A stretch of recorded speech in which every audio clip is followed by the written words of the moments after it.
So as we continue that discussion when it comes to Benjamin Seško and Manchester United, with Rob in the studio with us now, we understand at this moment in time that Cesco's preference is to join Manchester United over a potential move to Newcastle. Can you understand why he's been drawn to United? It's interesting considering Manchester United finished 15th. No, obviously, European football this season, and Newcastle do. And they do have Champions League. So that's a real, almost kind of balance because, you know, a lot of players, they look at the history of the club, the size of the club, huge. Both are big. But in terms of global status, of course, Manchester United are a bigger club. But it's an interesting choice because if he has the both of them on the table and he's sitting down and trying to choose, it might come down to literally the difference between who's kind of discussing the projects with him. Manchester United look as if everything's going to be refreshed this season. The manager is clearly at the forefront of that recruitment. And it's very interesting. So, yes, I can understand him if he goes to Manchester United because the size of the club is huge. And also maybe he could be seen as a bit of a hero in terms of, yes, Cunha, Mbeumo, Fernandes, the players that are there. He comes in, Cesco comes in, scores goals, takes them to European football, takes them to way higher up in let's call it the top six, and then maybe Champions League, maybe European football. That is the start of this new Manchester United. Sometimes the project of being fresh, new, and also being part of that, I think is also huge. But also because it's the size of the club, it's Manchester United. And I think that's how Manchester United are putting it. The other thing about the stadium is kind of long-term, because I think that's kind of part of the project, but it's years away. You know, it's far from anywhere near completion. Manchester United would have had a list of potential strikers they were looking to sign this summer. Very high up that list was Ollie Watkins. Can you understand why they've opted against somebody with Premier League experience who maybe would have been cheaper, although he's nearly 30, over a player? Well, they've gone for a younger player with a high ceiling, but Watkins could have come in and maybe delivered straight away. Yeah, well, listen, Ollie Watkins, I love Ollie Watkins. I think he's quality. I think he brings goals. I think he brings assists. He brings this real energy to be able to, you know, pop into little holes on the pitch, but also be able to stretch the team. You know, he'll be the first to be put through on goal for a 1v1.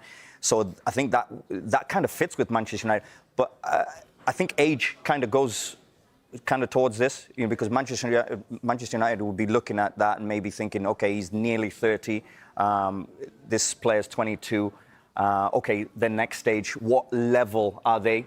Do we believe Cesco will hit the same levels as Ollie Watkins in the next few years? Okay, maybe he puts him up. And then it is obviously down to longevity. You know, if we give this guy a 4 or 5 year contract, he's our long-term project. Ollie Watkins might not be that.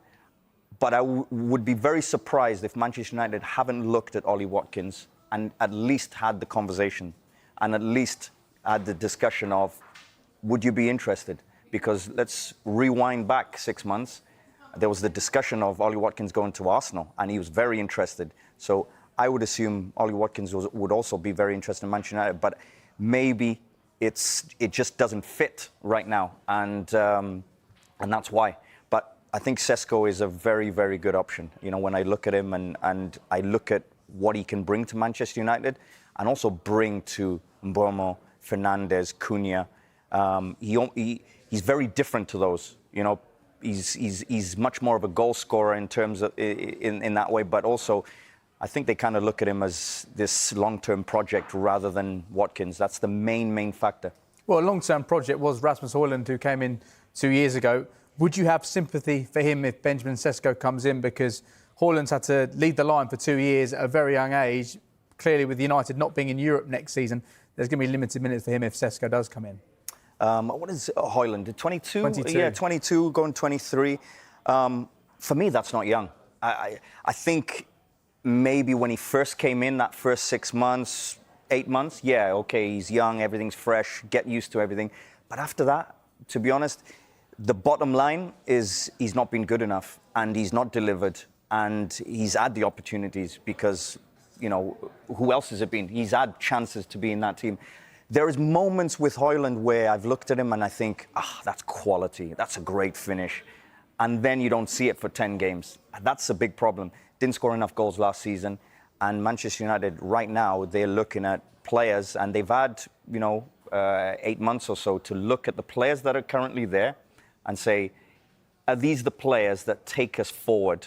Or are these the players that kind of just stabilize the club? I think they're looking at the players that they can't see past the next 2 years. They're slowly, maybe that is Højlund. He fits into that he doesn't fit in the next couple of years. So it's the time for him to move on. They're clearly looking at it because Cesco's coming in. So if he is coming in, there's a reason for that, is because things have not been good enough.